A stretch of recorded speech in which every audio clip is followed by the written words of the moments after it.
अस्सलाम वालेकुम। कैसे हैं आप सब? आपको एक असाइनमेंट दी थी, उसमें आपको क्वेश्चन दिया था कि ज़कात के ज़रिए माशरे से गुर्बत का खात्मा कैसे मुमकिन है।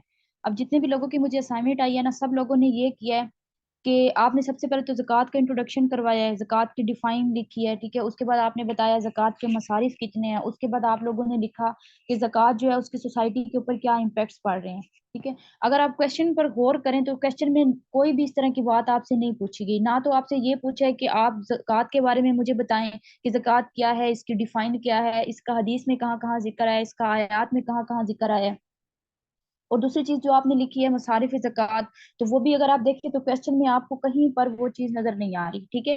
तीसरी चीज़ आपने लिखी कि ज़कात के सोसाइटी पर क्या इम्पैक्ट्स पड़ते हैं, वो एक अलग क्वेश्चन है। अगर तो वो मैं इसके साथ आपको देती कि आप मुझे बताएँ कि ज़कात की सोसाइटी पर क्या इम्पैक्ट्स हैं और ज़कात के ज़रिए गुर्बत को कैसे ख़त्म किया जा सकता है, देन आपने मुझे ये चीज़ें एक्सप्लेन करनी थी।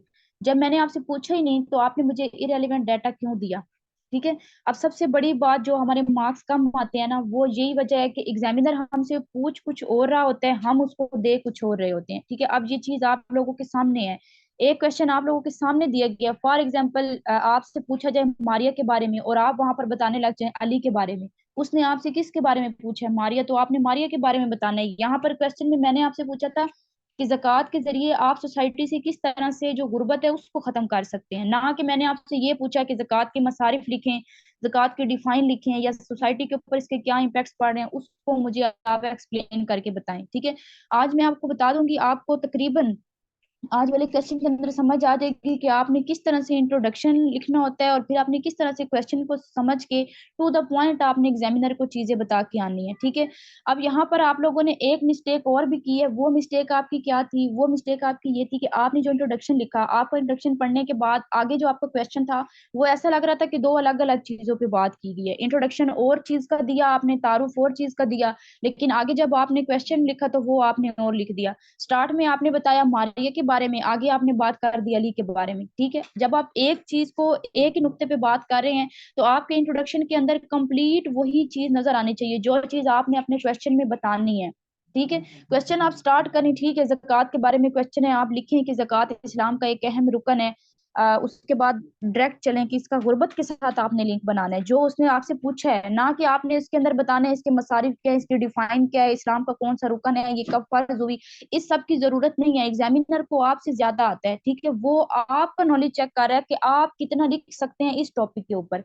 तो इंट्रोडक्शन अगर आपका गलत होगा तो आप ये कभी भी ना सोचें कि फिर आपके क्वेश्चन के आपको फुल मार्क्स जो है वो 20 में से वो आपको दे देगा 14 और 15 मार्क्स, वो आपको कभी भी नहीं देगा। जिस बंदे का इंट्रोडक्शन गलत है ना, बस समझ लें कि उसका क्वेश्चन गलत है। जब आपका इंट्रोडक्शन पढ़ा जाए पूरा का पूरा क्वेश्चन, वो आपका जब जो आगे आगे पढ़ता जाए, आपकी पहली हेडिंग पढ़े, उसको पता चल जाए भाई इसने इंट्रोडक्शन में यही बात की थी। दूसरी हेडिंग पढ़े, तीसरी पढ़े, उसको कहे कि जो इंट्रोडक्शन में बता रहा है वही बातें इसने आगे की हैं, मुझे इसका पूरा क्वेश्चन पढ़ने की जरूरत नहीं है। जस्ट इसकी हेडिंग जो है वो आपको उसको इंट्रोडक्शन के साथ रिलेट करता जाएगा और चेक करता जाएगा। आप कोई भी क्लास ले लें, ग्रेजुएशन ले लें, मास्टर ले लें, अभी आप सीएसएस की तैयारी करें, इसको देखें, हर लेवल पे यही चीज देखी जाती है। आप इंट्रोडक्शन और जो आपका आगे वाला पार्ट है उसकी 100% ओवरलैपिंग होनी चाहिए। अगर आपका इंट्रोडक्शन और है और आगे वाला आपका जो पार्ट है वो और है, तो आप अपने माइंड से फिर ये बात निकाल दें कि आप कहें कि मैं 10 शीटें भर के आया हूँ या आई हूँ और उसके बावजूद भी एग्जामिनर ने मुझे नंबर नहीं दिए। ये तो पाकिस्तान जो है इसमें तो करप्शन चलती है, हमारे पास रिश्वत नहीं थी, हमारे पास सिफारिश नहीं थी, हमारे मार्क्स किसी और को दे दिए, ऐसा कुछ भी नहीं होता। आपने जितना सा क्वेश्चन मुझे लिख के दिया ना, इसी तरह अगर आप एग्जामिनर को लिख के दे के आएंगे तो फिर आपके सामने है कि वो आपको क्या नंबर देगा उसके, ठीक है? जो उसने पूछा है उससे उसी को लिख के दें, टू द पॉइंट चीजों के चले।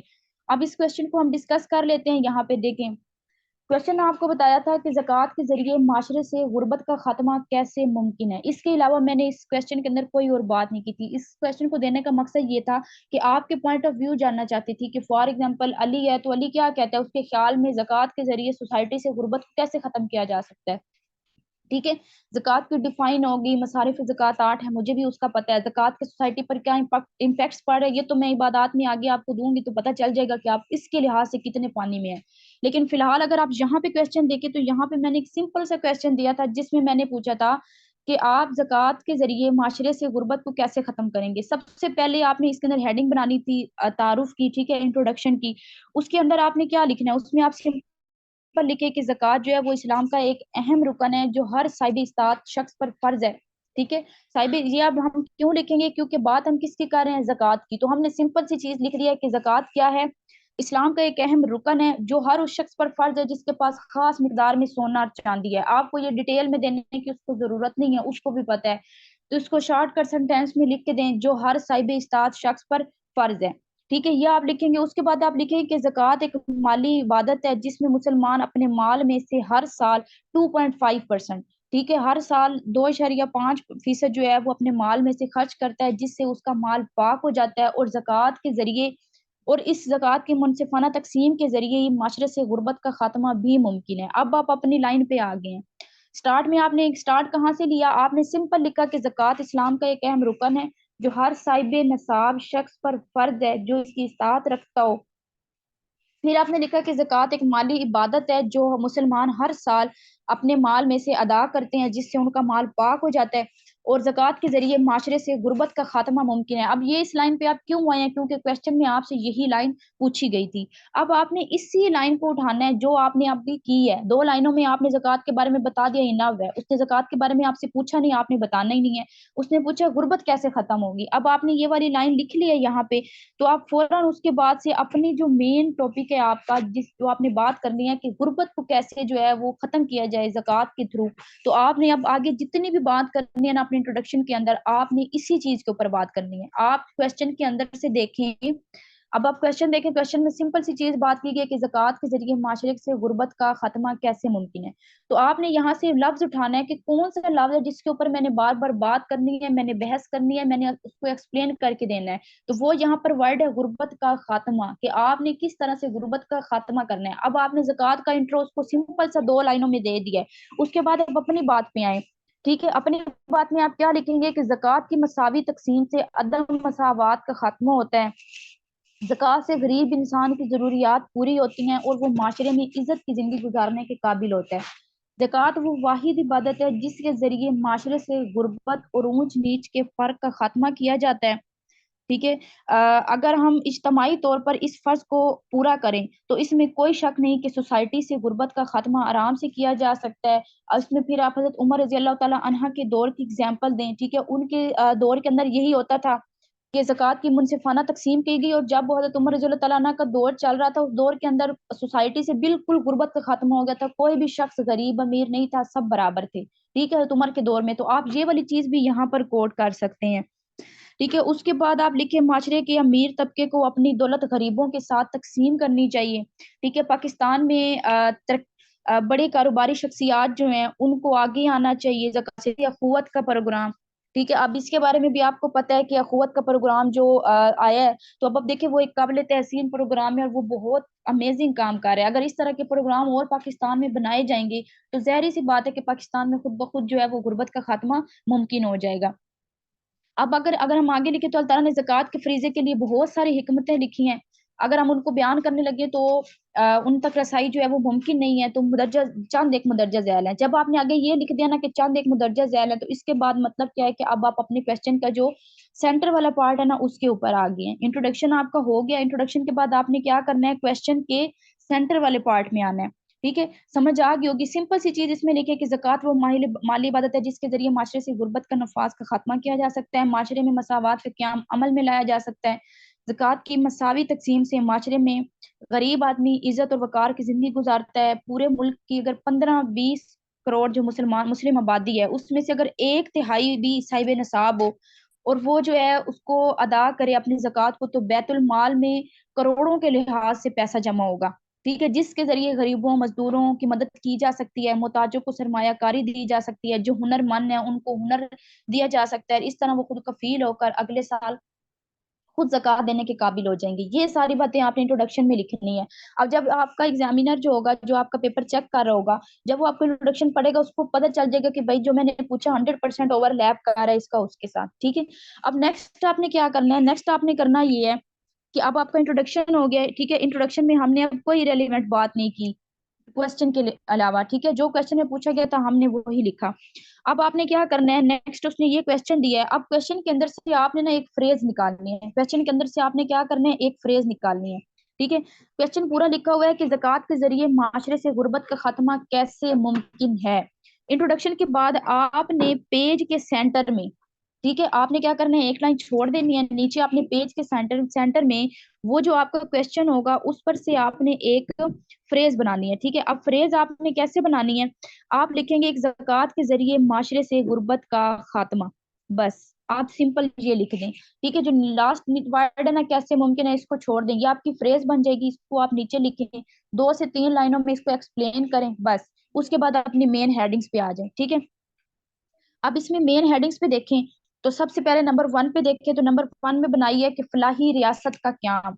नंबर 1 पे क्या बनाई है, फलाही रियासत का क्याम। ठीक है, अब सिंपल सी चीज है, अगर आप इस्लाम के पॉइंट ऑफ व्यू से देखें तो इस्लाम भी आपको किस चीज की बात कर रहा है, फलाही रियासत की। ठीक है, इस्लाम भी आपको किस चीज की बात करता है, फलाही रियासत की बात करता है। तो आप इस से हेडिंग जो है, अब देखें यहाँ पे मैंने ज्यादा हेडिंग नहीं दी है, 6 से 7 हेडिंग मैंने बनाई है। अगर आप चाहें ना तो इसमें आप 15 से 20 हेडिंग भी बना सकते हैं, इससे ज्यादा भी। आप क्वेश्चन की लेंथ पे बार बार बात करते हैं, आप क्वेश्चन देखा करें कि क्वेश्चन में उसने कितना सा पूछा है। ठीक है, जितना उसने पूछे आपने टू द पॉइंट देना है, यहाँ पे पेज भरने वाली कोई बात नहीं होती। यहाँ पे मैंने 7 हेडिंग बनाई है, यहाँ पे अगर आप चाहते हैं तो 14 हेडिंग भी बन सकती हैं। 7 हेडिंग बनाने का रीजन ये है कि आपको समझ आ जाए कि आपने, क्योंकि मैंने आपको सिर्फ क्वेश्चन समझाना है। ठीक है, कि एक क्वेश्चन है उसका इंट्रो आपने इस तरह से बनाना है, फिर उसके बाद आपने उस क्वेश्चन को आगे किस तरह से लेके चलना है, मेरा मकसद जस्ट ये समझाना है। अब यहाँ पर 7 है, अब जिन लोगों को फिक्र है कि मैंने 10 और 12 पेज भर के आने हैं, तो वो 7 की जगह 14 हेडिंग्स यहाँ पे क्रिएट कर सकते हैं। ठीक है, तो कोई इश्यू नहीं है, लेकिन जितनी भी हेडिंग आप यहाँ पे क्रिएट कर रहे होंगे वो आपके क्वेश्चन के साथ ओवरलैप करती हूँ 100%। ठीक है, अब यहाँ पे नंबर 1 हेडिंग बनाई है फलाही रियासत का क्याम। फलाही रियासत का जो क्याम है, इसके नीचे आप सिंपल लिखें कि इस्लाम का नस्बुल ऐन फलाही रियासत का क्याम है, जहाँ हर शख्स की बुनियादी जरूरियात रियासत उसकी जामिन है। कि कोई भी शख्स है, फॉर एग्जाम्पल मैं हूँ, आप हूँ, हमारी जितनी भी बुनियादी जरूरियात है उस सब की रिस्पॉन्सिबिलिटी किसके ऊपर है, रियासत के ऊपर है, हमारी स्टेट के ऊपर है। ठीक है, जैसे खुराक हो गया, लिबास हो गया, मकान, इलाज, तालीम, ये सारी हमारी बुनियादी जरूरियात हैं और हर शख्स को ये लाजमी मिलनी चाहिए। कोई भी शख्स इनमें से अगर किसी भी जरूरियात से महरूम रहता है तो वो फिर किसकी मिस्टेक है, रियासत की है। ठीक है, अब रियासत ने ये किस तरह से कंप्लीट करनी है उसकी जरूरियात, हर साल जक़ात से जो बैतुल माल में पैसा जमा होता है, जो जक़ात से जो जो माल इकट्ठा हो रहा है जक़ात से, और वो बैतुल माल में इकट्ठा हो रहा है, उस पैसे से आप ये सारी जितनी भी बुनियादी जरूरियात हैं आप पूरी कर सकते हैं। अब इससे गुर्बत कैसे खत्म होगी, एक गरीब आदमी है, फॉर एग्जाम्पल मैं हूँ, ठीक है, मैं एजुकेशन नहीं हासिल कर पा रही, मैं अपना अच्छे से, कोई मुझे मसला है, मैं इलाज नहीं करवा पा रही, ठीक है, या मेरे खाने पीने का कोई इशू है, तो अब ये स्टेट की जिम्मेदारी बनती है कि वो मेरी ये जरूरियात पूरी करे। ठीक है, तो उसके लिए क्या चीज होना जरूरी है, फलाही रियासत होना जरूरी है। और फलाही रियासत आपको कौन दे रहा है, इस्लाम दे रहा है। और इस्लाम फिर इसके लिए आगे एक असूल बता रहा है कि हर साल अमीरों से जक़ात कलेक्ट करके बैतुल माल में इकट्ठी की जाए, और उसको वहां से इकट्ठा करने के बाद मारिया की जितनी भी बुनियादी जरूरियात हैं वो पूरी की जाए, ताकि वो भी दूसरे लोगों की तरह एजुकेशन हासिल कर सके, उनके साथ मिलके कंधे से कंधा मिला के चल सके। कल को वो भी, अगर आज हम उसके काम आएंगे तो कल को क्या होगा, जक़ात के थ्रू, आप अपने जेब से नहीं कर रहे हैं, जक़ात के थ्रू जो पैसा बैतुल माल में जमा हो रहा है उससे आप उसकी हेल्प कर रहे हैं।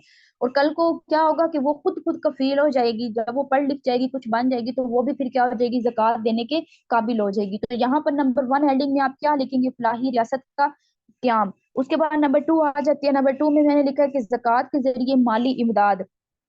जक़ात के जरिए माली इमदाद कैसे करनी है, कि पाकिस्तान में मसावी तौर पर जक़ात को अदा किया जाए, गरीब और हुनरमंद आदमी को उसके हुनर के मुताबिक माली इमदाद दी जाए, ताकि वो माशरे में अपना काम शुरू करके इज्जत की जिंदगी गुजार सके। ठीक है, मोस्टली ऐसा होता है कि हमने अगर किसी बंदे को ज़कात देनी है तो ये नहीं है कि हम उसको बार बार वो ना पैसे ही देते रहे हर साल। ये भी हो सकता है कि फॉर एग्जाम्पल मैं हूँ और मेरे पास कोई ऐसा हुनर है लेकिन मेरे पास उसके लिए सरमाया नहीं है। ठीक है, तो अब यहाँ पर अली है, तो अली क्या करेगा, मुझे जो मेरे पास हुनर है वो मुझे वो वाला बिजनेस स्टार्ट करके दे देगा। ठीक है, तो फिर इससे क्या होगा कि मैं खुद कफील हो जाऊंगी और नेक्स्ट ईयर मैं खुद जक़ात अदा करूंगी। तो यहाँ पे दूसरी हेडिंग में आपने ये चीज लिखनी है कि जक़ात के जरिए माली इमदाद। फिर नंबर 3 पे आ जाए, नंबर 3 में बात की गई है समाजी तहफुजात की। समाजी तहफुजात में आप सिंपल लिखें, इस्लाम हर फर्द को समाजी तहफुजात मुहैया करता है, बीमारी हो, बेरोजगारी, मकरूज, यतीम, बेवा होने की गर्ज, या कोई भी ऐसी मुसीबत जिससे इंसान बेसहारा या मोहताज हो जाता है। अब देखें, यहाँ पर ये बात नहीं कि सिर्फ एक बंदा है कि उसको खाने का नहीं मिल रहा तो आपने जस्ट उसको खाना ही खिलाना है या आप उसको खाने के लिए कुछ पैसे दे दें। यहाँ पे सिर्फ ये बात नहीं की जा रही, यहाँ पे ये बात भी की जा रही है कि अगर कोई बंदा बेरोजगार है, ठीक है, उसका हुनर देखें और आप उसको क्या करें। आपने ये वो पढ़े हैं ना मसारिफ ज़कात, तो उसमें भी आपको ये चीज क्लियर हो जाती है। तो उसमें वो क्या कह रहे हैं कि अगर कोई बंदा है उसने किसी से कर्ज लिया है, ठीक है, अगर कोई बंदा बेरोजगार है, सॉरी, अगर कोई बंदा बेरोजगार है, तो आप उसको, उसके पास जो हुनर है आप उसको वो बिजनेस स्टार्ट करके दे दें। फॉर एग्जांपल कोई बंदा है और उसको अच्छी तरह वो कुकिंग कर लेता है, आप उसको बाहर स्टॉल लगा के दे दें, उसमें वो डेली बेस पे चावल बनाए, कुछ भी बनाए, ठीक है। इस तरह वो अपने बच्चों का पेट भी पालेगा हलाल की रोजी से, ठीक है। और कल को जब नेक्स्ट ईयर होगा तो वो खुद जो है वो ज़कात अदा करने के काबिल हो जाएगा। फिर अगर आप देखें कोई बंदा मकरूज है, कर्जदार है, ठीक है, किसी का उसके उसके ऊपर कर्ज हो गया बहुत ज्यादा और वो नहीं दे पा रहा, ठीक है, तो जक़ात के थ्रू आप वो भी उसका अदा कर सकते हैं, ठीक है। अगर आप उसका जक़ात का, अगर वो अपना कर्ज अदा नहीं करेगा तो वो कल को बुरे कामों में लग जाएगा, इससे भी तो हमारी सोसाइटी में बुराइयां ही पैदा होंगी ना। तो इसके जरिए भी आप, जारी बात है, एक बंदा कर्जों में दबा हुआ है तो वो गरीब से गरीब ही होता जा रहा है ना। तो यहाँ पर आप इस चीज को भी, इससे भी उसकी मदद कर सकते हैं, ठीक है। उसके बाद नेक्स्ट आ जाए ज़कात की, यहाँ पर बात सरमायाकारी की बात की है, ठीक है, कि सरमायाकारी में इजाफा भी होता है। अब देखिए सबसे बड़ा मसला यही है कि जो हम लोग दौलत है ना उसको जखीरा करके रख देते हैं, ठीक है, और उसको आगे डिवाइड नहीं करते। सबसे बड़ा मसला पाकिस्तान में यही पाया जाता है। अब सबसे बड़ा मसला ये है, तो हमने क्या करना है कि हमने जो दौलत की जखीरा अंदोजी है ना उसको खत्म करना है, ठीक है, और सरमायाकारी को बढ़ाना है, मतलब कि हमने इन्वेस्ट करना है। आज की दुनिया में जहां जहां माशी पसमानदगी है वहां दौलत की गलत तकसीम भी है। और इसका सबसे बड़ी एग्जांपल आप पाकिस्तान को ही ले लें, ठीक है, वहां दौलत की गलत तकसीम है। ज़कात का एक माशी वजीफा ये भी है कि उसके जरिए दौलत खुद से सरमायाकारी की तरफ मुंतकिल हो जाती है। इसीलिए इसका फितरी तकाजा है कि रोकने की बजाय इसको कारोबार में लगाया जाए, इससे माशी तरक्की रोनुमा होती है। ये हुक्म बार बार आया है। अब देखिए यहाँ पर एक आप आयत भी कोट कर सकते हैं कि अल्लाह ताला का इरशाद है कि जो लोग सोना चांदी जमा करके रखते हैं और उसे अल्लाह की राह में खर्च नहीं करते, तो अल्लाह ताला ने उनको दर्दनाक अजाब की बिशारत दी है, ठीक है। यहाँ पर आप ये वाली इसकी अपनी बात को साबित करने के लिए आयत भी यहाँ पर लिख सकते हैं कि आप सरमायाकारी करें। आपके पास जो पैसे है, फॉर एग्जाम्पल मैं हूँ, मेरे पास है, अब मैं खुद बिजनेस नहीं कर सकती क्योंकि मैं ऑलरेडी एक जॉब कर रही हूँ, ठीक है। आप इस लेवल से देखें तो मैं क्या करूंगी, कोई बंदा है, मुझे लगता है कि ये गरीब है, अगर मैं इसके ऊपर इन्वेस्ट कर देती हूँ, इसको मैं कोई बिजनेस बना के देती हूँ, कल को मुझे भी फायदा होगा, इसको भी फायदा होगा, ठीक है। अब वो जो मेरा पैसा बैंकों में पड़ा हुआ है, उस वो पड़ा पड़ा क्या कर रहा है, उसको तो जंग ही लग रही है ना, क्या फायदा, खराब हो रही है एक चीज।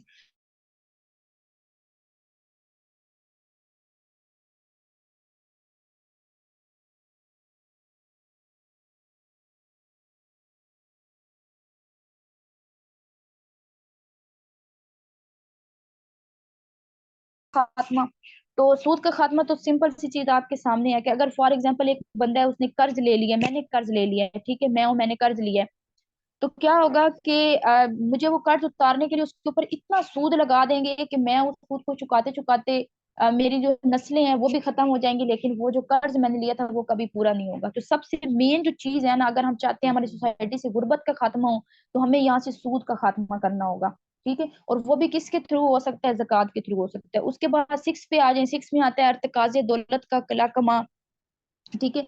इसमें बात की गई कि अगर दौलत कुछ हाथों में रह जाए, चंद हाथों में, कि अगर जो दौलत है वो चंद हाथों में रह जाए, तो रह जाए तो उससे मालदार और नादार तबकों के दरमियान मसाइल पैदा होते हैं। मतलब कि फॉर एग्जाम्पल कुछ लोग हैं, उनके पास ही दौलत है, दो घर कर लें, ठीक है, एक मेरा एक साथ वाला कर लें।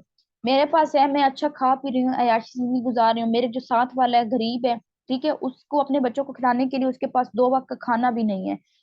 तो क्या होगा, उसकी और मेरे दरमियान क्या होगा, लड़ाई होगी, ठीक है, हमारे दरमियान क्या होगा, लड़ाई हो जाएगी।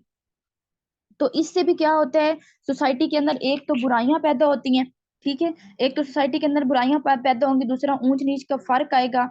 और अगर हम इसको दूसरे लेवल से देखें, जैसे अल्लाह ताला ने अमीर तबके के ऊपर कुछ हकूक आयद किए हैं, और वो उनको पूरा नहीं कर रहे। अगर हम अपने कंट्री के हिसाब से देखें, पूरे मुल्क की दौलत का अगर 40वां हिस्सा भी गरीबों में तकसीम किया जाए, 40%, ठीक है, जितने भी हमारे अमीर लोग हैं पाकिस्तान में अगर देखा जाए, उनसे उनकी जितनी भी प्रॉपर्टी है उसका अगर 40% भी हम गरीबों में तकसीम करते हैं ना, तो ये ऊंच नीच का फर्क भी खत्म हो जाएगा और सोसाइटी से गुर्बत का खात्मा भी आराम से हो जाएगा।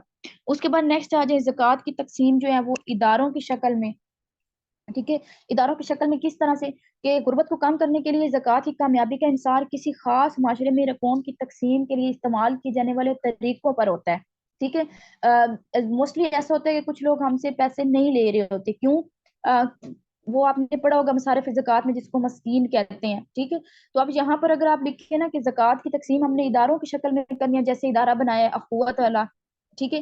तो यहाँ पर अगर आप एक एग्जांपल भी दे सकते हैं, मलेशिया, इंडोनेशिया और मिस्र, इस जैसे जितने भी ममालिक हैं, उन्होंने ज़कात की मुनसिफाना तकसीम के लिए सरकारी और गैर सरकारी तंजीमें बनाई हैं, जिनको उन्होंने इदारों की शक्ल दी है, ठीक है। उसके थ्रू वो क्या करते हैं, लोगों के अंदर ज़कात जो है वो डिवाइड करवाते हैं। उससे क्या हो रहा है कि इनफरादी और घरेलू गुर्बत के खात्मे के अलावा ज़कात के फंड्स को बुनियादी ढांचे की तरक्की, ज़राअत और काश्तकारी को फरोग देने के लिए भी इस्तेमाल किया जाता है, जो हमारे मुल्क में बहुत से लोगों के लिए आमदनी के अहम जराए हैं। अब आप खुद देख लें, ज़राअत होगी, काश्तकारी होगी, हमारे अब पाकिस्तान में देखें तो ज्यादातर लोगों का काश्तकार जो रोजगार का जो जरिया है वो यही है। तो अगर हम ज़कात के पैसे को यहीं पर इन्वेस्ट करें, तो मेरे ख्याल में काफी सारे बेरोजगार लोग ऐसे होंगे जिनको रोजगार मिल जाएगा, ठीक है।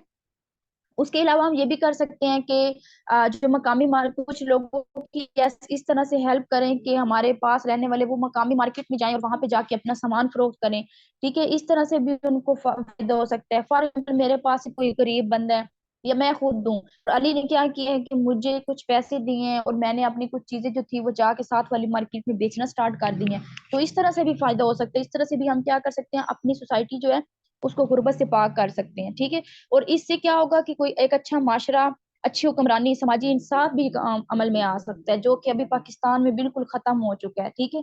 आप देखें, एक अच्छा माशरा भी बन सकता है, एक अच्छी हुक्मरानी भी आ सकती है, और हर तरफ इंसाफ का जो क्याम है वो भी मुमकिन हो सकता है, ठीक है। यहाँ पर आपने ये लिखना है। अब हमने यहाँ पर जितनी भी बातें की हैं वो सारी की सारी उसी से रिलेट कर रही हैं क्वेश्चन के साथ। अब आप अपना इंट्रोडक्शन देखें, जो मैंने बोला था वो आप साथ साथ लिखिएगा। लिखने के बाद आप हेडिंग्स को